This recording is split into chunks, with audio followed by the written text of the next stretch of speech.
Hello, my beautiful nerds who are watching this episode or listening to this episode of my review of Daredevil Born Again. My name is Megan with Vigilante Vibes, and if you've never seen me before, nice to meet you. If you have seen me before, nice to see you again.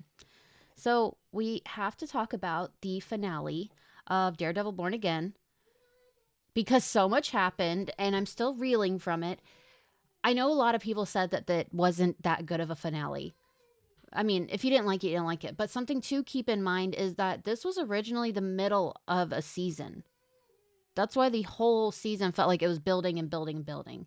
This was originally an 18 episode season, but they split it into two, and we're going to get the other 9, 10, 9, I don't know anymore. I'm so tired. We're going to get the other episodes in 2026. So if that's why it felt weird, that's why. Personally, I think they shouldn't have split it. Just do it the Netflix way. Give us those 20 episode seasons, the healthy ones. But yeah, just keep that in mind.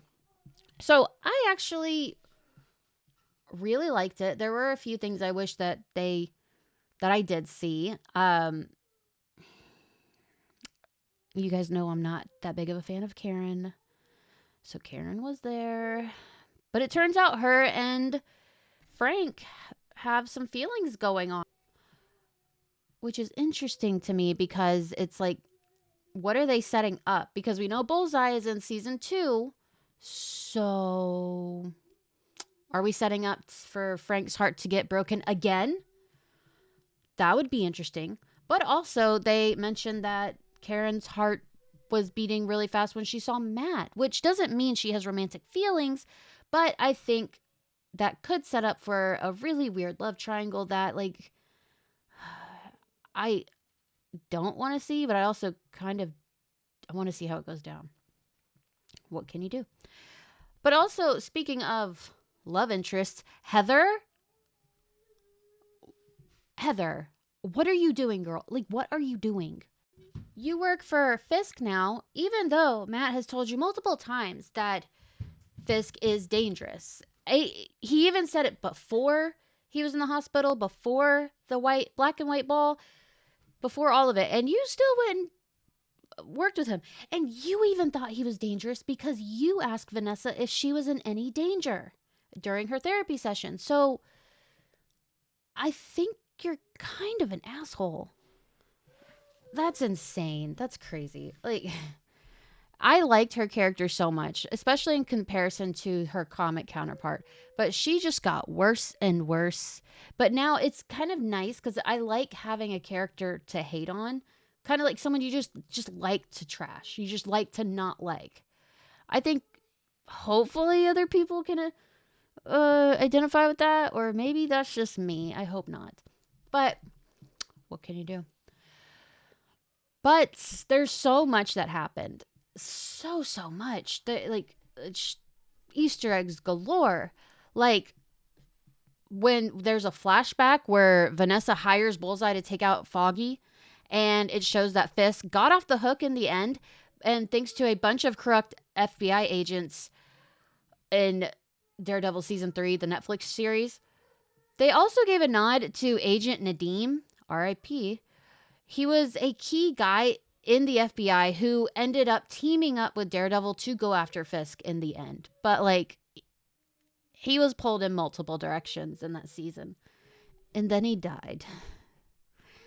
I liked how many things here connected us to the Netflix series because it felt like they were paying homage to the original shows, and you guys know Kevin Feige. If it was on Netflix, he doesn't like to admit that it existed. So I was surprised they even made these canon. Just ask Agents of S.H.I.E.L.D. So I thought that was pretty cool. But also some comic book references too. Like, after the black and white ball, Fisk keeps rocking the white suit in Daredevil Born Again episode 9. And it's a pretty big visual hint that he's back in his Kingpin era. That he has the classic look from the comics, and I love that. But another one was when Fisk puts all of New York on lockdown after Bullseye's attack, which feels like a huge nod to recent Daredevil comics, like 2021's Daredevil number 32. Bullseye went on a unaliving spree across Manhattan, and things got so bad the whole city was shut down. People were scared to even step outside while the cops and Elektra, who's Daredevil, tried to stop him and his two clones. Very, very fun. There's just, man. I want to say the character that was the real standout was Frank Castle, was the Punisher. Can we get a whole show that's just about Frank and Matt's frenemy ship? Like, I feel like we always talk about characters who are love interests who have great chemistry, or it's Foggy and Karen and Matt. Their chemistry is amazing. But we never talk about Frank Castle and Matt Murdock's chemistry. Like Charlie Cox and John Bernthal. They have fantastic chemistry. And it showed in this episode the most, I think, especially with that fight in the apartment when they were fighting off all of the task force. It showed very, very well. That was a great scene. That was a great fight scene. I really, really enjoyed that. And all while Matt Murdock had a gunshot wound. So you know he was feeling every bit of that fight. I like so much. There were parts that I had to close my eyes for because if you guys didn't know, I cannot handle blood. I am such a wimp when it comes to blood. I can't do it.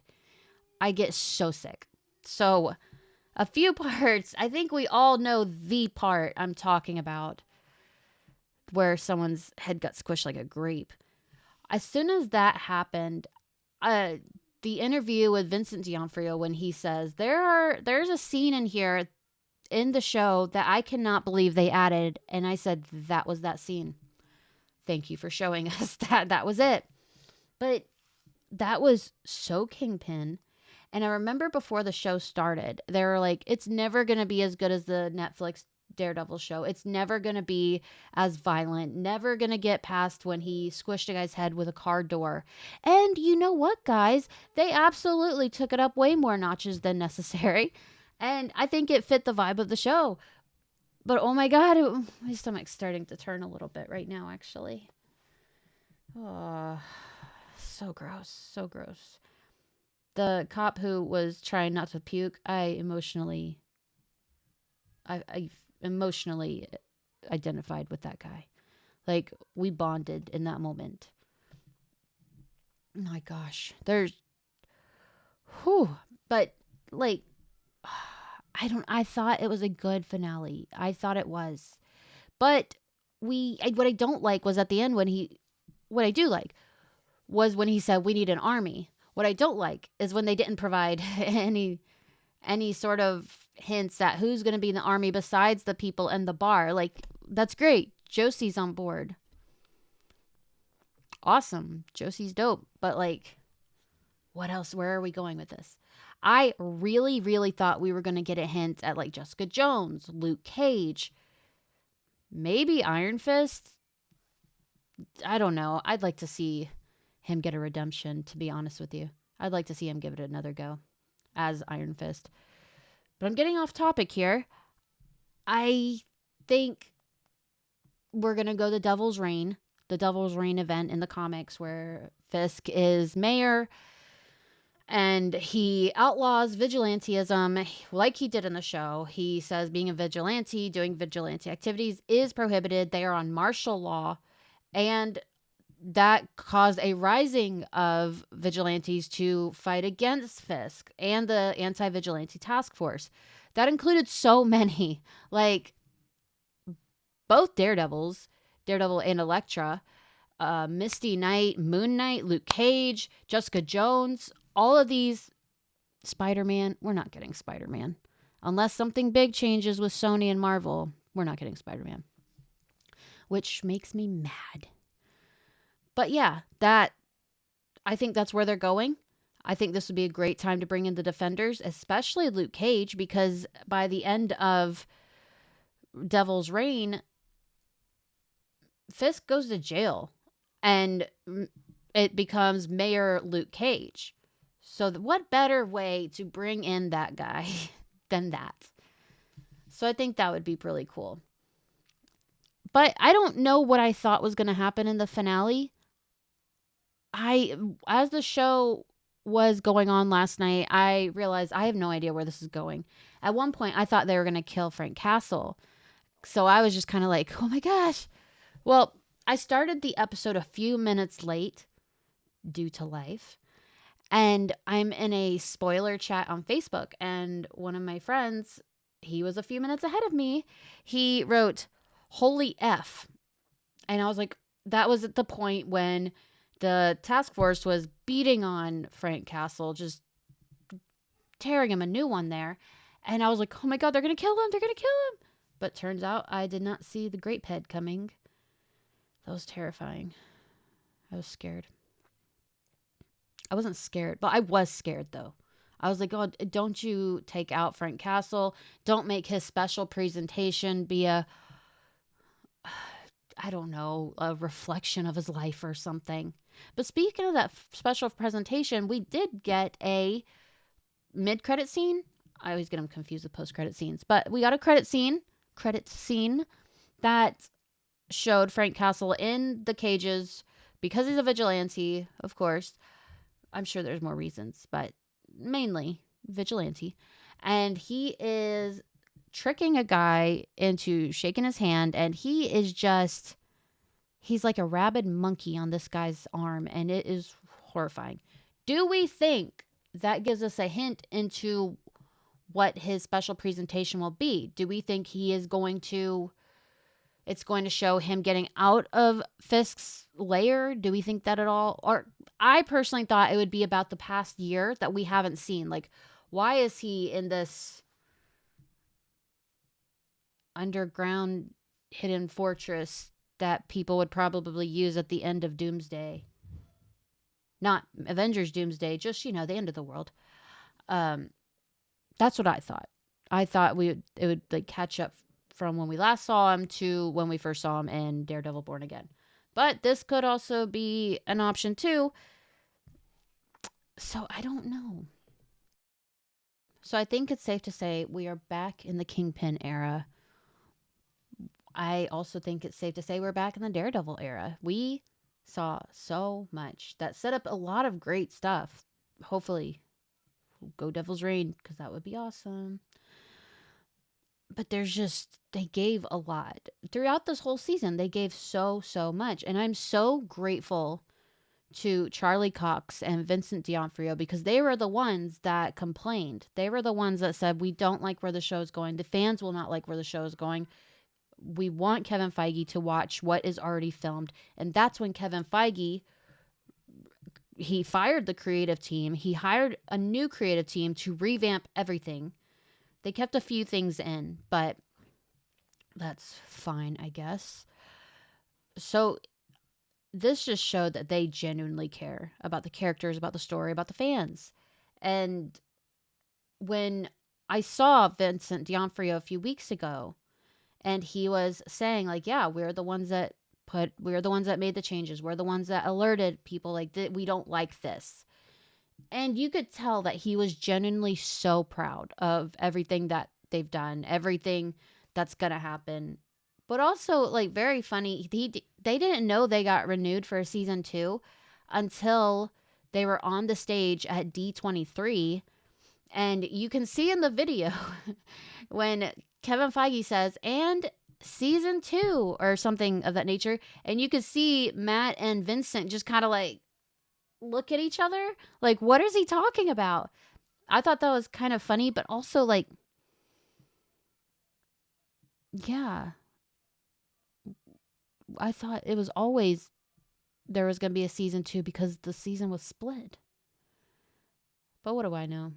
I'm just here to talk about things. And sometimes people listen, sometimes people don't. I don't really care. But I am really sad it's over. I don't really know what I'm going to do with my Tuesday nights or my Wednesday afternoons because this is all I've been doing for like 6 weeks, I guess. Oh, I'm going to miss talking to you guys about Daredevil. figure something else out to do, but that's fine. But I mean, I just can't believe it's over. It started so quick. Like, I feel like it went very, very quickly. I'm just rambling now, so there's no reason to keep listening to me. Please be sure to like and subscribe. Make sure you subscribe so you don't miss any more of these reviews for whatever comes next. I think the next show is Ironheart. Yeah, in June. We have Thunderbolts in May, Ironheart in June, Superman, which I'm so excited about, and Fantastic Four in July. And then I think it's Eyes of Wakanda. Oh, I don't know. I stayed up so late and got up so early. My brain is mush. But we're also supposed to be getting a Fantastic Four and an Ironheart trailer very soon. So I'll review that too. So, like always, have a marvelous day.